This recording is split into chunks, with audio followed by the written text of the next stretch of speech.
নায়িকা পূর্ণিমার পাশে দাঁড়িয়ে থাকা এই নারীকে দেখে অনেকেই অবাক। সামাজিক যোগাযোগ মাধ্যম জুড়ে ছড়িয়ে পড়েছে এই মহিলা নাকি পূর্ণিমারই ক্লাসমেট, যা ঘিরে ব্যাপক আলোচনা সৃষ্টি হয়েছে। একজনকে দেখে মনে হচ্ছে সময় যেন তাকে স্পর্শই করতে পারেনি, আর অন্যজনের চেহারায় স্পষ্ট জীবনের দীর্ঘ সংগ্রামের ছাপ। তবে এর পেছনের গল্পটা কি? অনেকের মতে একজন বছরের পর বছর নিজের যত্ন নিয়েছেন, স্বাস্থ্য, ত্বক আর জীবনযাপনের দিকে বিশেষ নজর দিয়েছেন। অন্যদিকে আরেকজন হয়তো সংসার, সন্তান এবং পরিবারের দায়িত্ব পালন করতে গিয়ে নিজের কথাই ভুলে গেছেন। আর এখানেই তৈরি হয়েছে দৃশ্যমান পার্থক্য।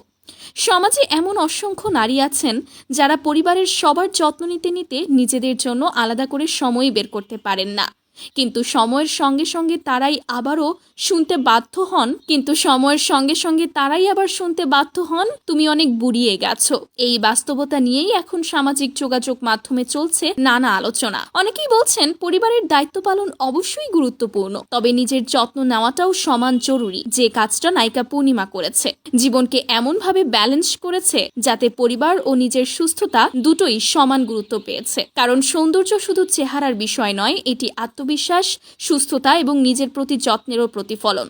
অন্যদিকে পূর্ণিমার এই ক্লাসমেট, তার অবস্থা দেখুন। দেখে মনে হচ্ছে যেন সে পূর্ণিমার কোনো ক্লাসমেট নয়, বরং পূর্ণিমার মা। কতটা পার্থক্য হয়ে গেছে একবার চিন্তা করে দেখুন। তো ভিউয়ার্স, আপনিও কি এই তালিকায় আছেন নাকি পূর্ণিমার তালিকায় আছেন? কমেন্টে জানাতে ভুলবেন না কিন্তু।